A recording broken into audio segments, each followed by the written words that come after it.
Okay folks, what I come out here to talk to you today about is the Northland Shelter here in the back. We got the design out of a book called Shelters, Shacks and Shanties. We were looking at it, me and the kids, and thinking what we could come down here and put together very easily with nothing but an axe. I actually used a miniature buck saw. I take it pretty much anywhere as I go. It doesn't add much weight to my pack if I really want to. I don't know if you can see it back there on my pack or not, but it's green and yellow. It's about this long. It's not very big at all. They are an awesome little rig. The things that you can do with them and the ease of making a camp is, I mean, having it with you and that extra bit of weight is not really a big thing considering the benefits it gives you when you're trying to build something. It's the same as on my my knife. I always carry a set of pruners. You know, you might not think that they are a big deal, but for $6, I tell you, when it comes to building beds and cutting spruce boughs, any of that kind of stuff, you're using your little bush buddy, your wood stove for clipping up them little pieces to go in that stove. Especially if you're cold and your hands are numb, you know, you can use them with gloves on. It's an awesome little tool. But back to the topic, of course, is the shelter. The shelter will sleep about 3 to 5 people fairly comfortably. Again, we built it with nothing. You can build it with nothing but an axe. So, I mean, a small little pole axe, if you got one that's that long, I mean, you could build it with a hatchet. I mean, it'd be a bit harder to pound the stuff in the ground. But all in all, you know, it's pretty good. It's just a couple of pieces of rope. You can actually build it without the rope, but the twine and stuff makes it a little bit more stable. We built it out of dead stubs. If you're using, you know, hardwood, you get a lot of wire in your branches would help in the construction of it. We used all dead stubs. It would make it a bit easier, you know, and we wouldn't cut down any of the good trees and stuff. And it took us about, I don't know, 15 or 20 hours to build. We built it in a shape that is like this for the roof. So it's wide at the front, as you can see, and it goes to a point at the back.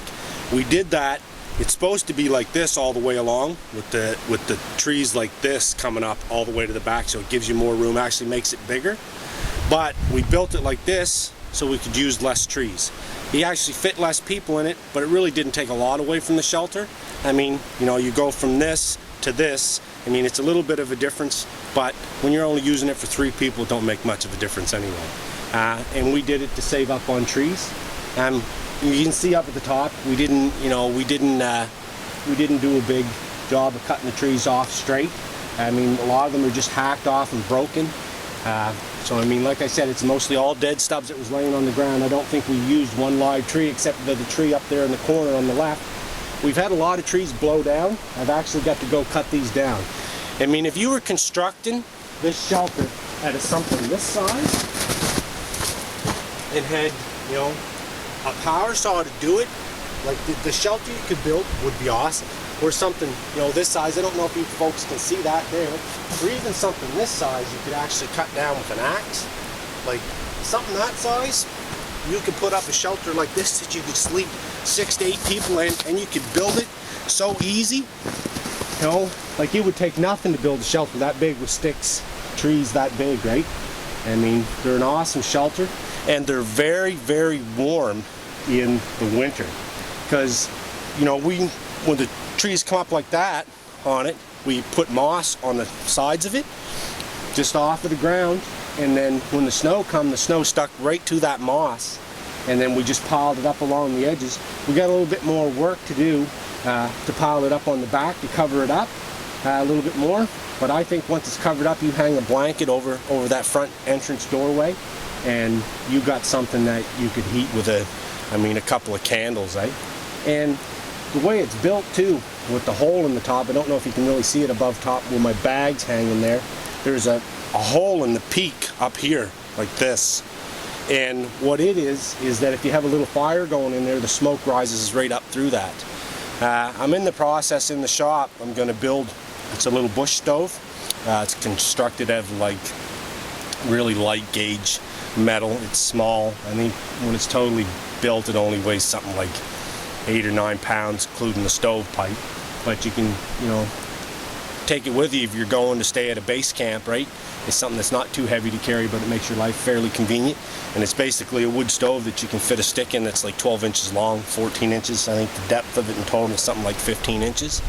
But it's got a draft and a stovepipe, so if you stick it in something like this, you'd heat that place up like nothing. Anyway, I'm going to put a little video on YouTube. You guys can see exactly you know, what the camp looks like inside and out. And I just wanted to give a brief description. We built it in the spring there last year.